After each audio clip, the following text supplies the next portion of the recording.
Welcome to Take It from the Ironwoman. My name is Susanne Müller, your host and the Ironwoman. This podcast is about empowering yourself and others to make real changes in the world. You will hear from everyday, smart, sophisticated, hip people like you and me. Not everybody has to be an Ironwoman to impress the world. Together, we will learn from the sports and business leaders how you can become a more successful person as an entrepreneur or a leader. It's one step at a time, one day at a time. Take your steps now. Take your big steps now. Join me on this journey to success. Take it from the Ironwoman. We only have special guests, and today the name is Endorphin Dude. You might wonder who that is, but Tony, introduce yourself. Who is Tony who's going to join us tonight? Hi, everyone. I am Tony, otherwise known as Endorphin Dude. Happy to be here. Thanks for inviting me. On Instagram, it says, I'm a former insulin-dependent couch potato turned marathon, kept crusader and ultra runner. I know how to get to the finish line. Am Endorphin Dude. Well, it was one of those things where about 13 years ago, I have always been a fat child, unhealthy, overweight, obese kid. And I grew up into an insulin-dependent couch potato. I had type 2 diabetes, and I was on so many different meds for cholesterol, high cholesterol, heart medication, things like that. It didn't help that I had a 9-to-5 job sitting at a desk. I was sedentary. And over the years, I just found myself gaining weight and becoming more sedentary and just not really being active. One day it happened on April 1st, April Fool's Day. On April Fool's Day in 2009, I collapsed on my living room floor. It wasn't a heart attack. It was just basically extreme exhaustion, stress, and just poor nutrition, poor health that made me collapse on my living room floor. So, but even though it wasn't a heart attack, it served as a big wake-up call for me. Mm-hmm. I took a walk around the block and it felt great. And then the next day I took another walk around the block and then another block. And before I knew it, I was just walking all over San Francisco and having a great time. I was feeling great. I was feeling more relaxed. I was sleeping better, and I was dropping weight. Then I knew things are going in the right direction. I ended up, long story short, I saw a buddy of mine at the San Francisco Marathon in 2009. He asked me to come out and cheer him on at the finish line. And I didn't know what a marathon was. I thought it was 10 miles. I didn't know. So I went out there and I cheered him on and kind of got hooked. Wow, this is like really cool. I turned to the random stranger next to me at the finish line. I was like, I'm going to do this next year. I'm going to do it. Because I said out loud, I had to start training for a marathon. And that was basically the beginning of Endorphin Dude. In a way, it's a little sad that something like that had to happen, but we all need a wake-up call and we need to find the things that you love to do. It's hard sometimes to put on the shoes when it's raining, when it's cold in the winter. How do you motivate yourself? And I know you do ultra running, so we need to know about that. I started out as a hiker and just kind of evolved into an ultra runner. It didn't happen overnight, obviously. Yeah. And I found myself in the beginning, it was hard. Running is hard. You know? And I remember in the beginning, I knew nothing about running. I didn't know that you wear certain clothing for it to work. I was wearing like cotton t-shirts and like big baggy sweats and tennis shoes. And I had to really learn how to run. It's not just like getting out there and running. If you're training for a marathon, you got to do it. So it was really hard for me in the beginning. It took a lot of discipline just to get out there. But once I got out there, there's that little thing called endorphins, that runner's high thing.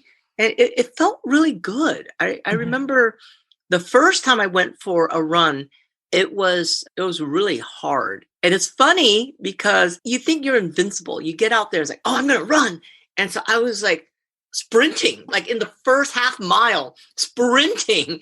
And then by like half a mile in, I was like, oh my God, I'm dying here. What am I doing? These are things I had to learn, the proper way to train for a race.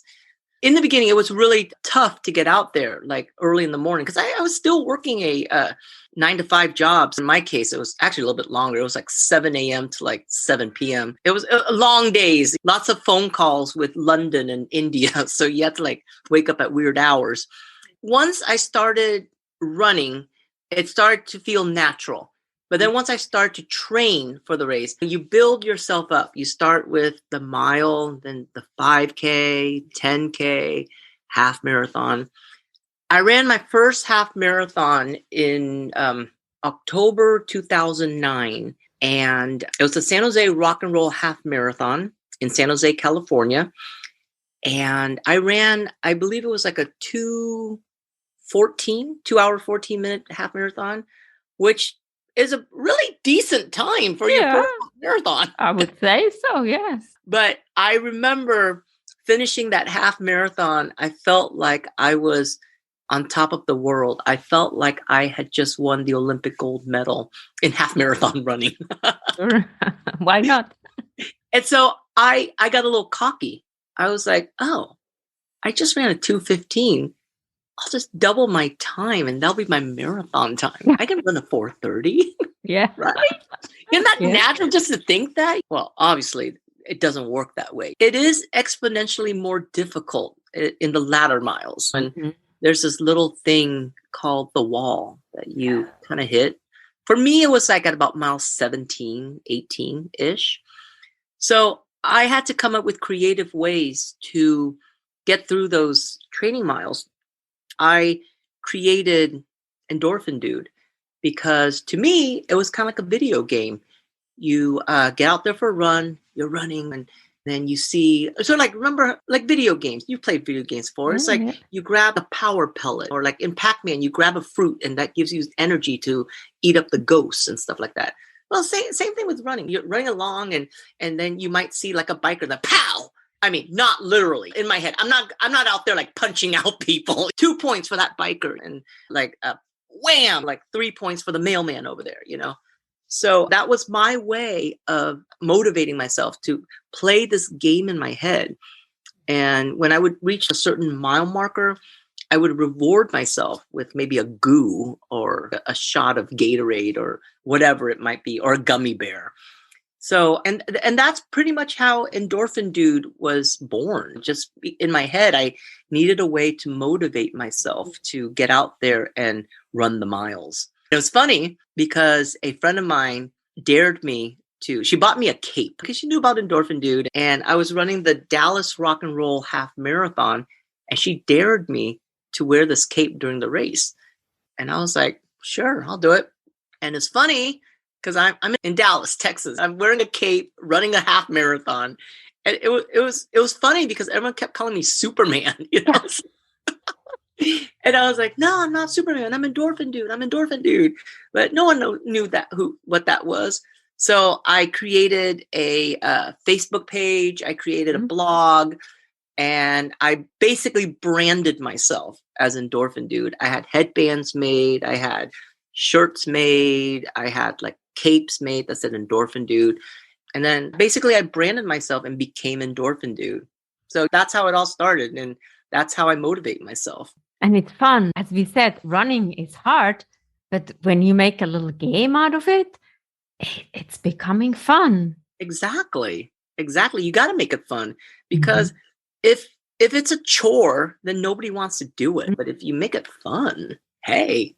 And then the insulin, you were not dependent on it. How did that happen? Basically, I was on the maximum dosage of insulin. My type 2 diabetes had gotten so out of control that oral meds were not enough.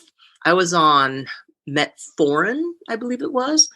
And then oral meds was not enough. So my doctor put me on Lantus, which is insulin. And on top of the metformin, along with the Lipitor for cholesterol and some other drug for blood pressure. I don't remember the name, but there was like a couple Z's in the name, like Zolonzazol, whatever. I don't remember.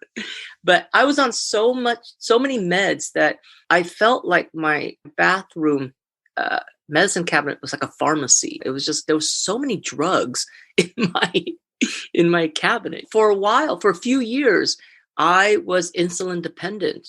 I mean, it was a lot of years. I think it was like 5 or 6 years. And within a year of me running, within about a year, I had lost about 60 pounds. And my blood panel came back clean. And my doctor said, I got good news for you. I'm taking you off everything. And this was 12 years ago. And I have not had to take pills or insulin or any drugs since then. Congratulations. Amazing. I hope a lot of listeners are taking notes. Within a year, you were able to do that, right? So it's about a healthy diet, healthy mind, running, sleeping better. It all makes a huge difference. Definitely. And then the ultra runner, how is that? I think that's crazy. I've done 26 marathon races, which is not a lot compared to all your marathon maniacs. Ultra runner, for me, that's a very foreign concept.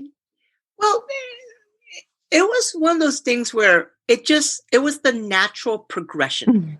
It's like you start out with the 5K, and then you progress the 10K, half marathon, marathon. Now, mind you, when I ran my first marathon, that was at the San Francisco Marathon. Remember I told you I turned to that random stranger and said, I'm running this next year. Well, I kept my word. I ran the San Francisco Marathon in 2010, and that was my first marathon, and it was supposed to have been one and done. I just want to get that medal and get the shirt so I can wear it around town and say, hey, I just ran a marathon. Mm-hmm. One and done. But then I meet people like Martha, who is just like so into this, and Martha and all of our Marathon Maniac friends, they're all enablers. I feel like a slacker compared to them, right? So it just I joined Marathon Maniacs and was hanging out with all these people who are doing like multiple races, like sometimes 2 in a weekend, 3 during the week, 4, 5, 6, 7. And I just kind of got caught up in the whole marathon running thing and decided that I was going to, I don't know how much you or your listeners are familiar with Marathon Maniacs, but there are like levels in Marathon Maniacs. You start out as a bronze level, then you work your way up to silver, gold, and then all the way up to titanium, which is 10 stars in Marathon Maniacs.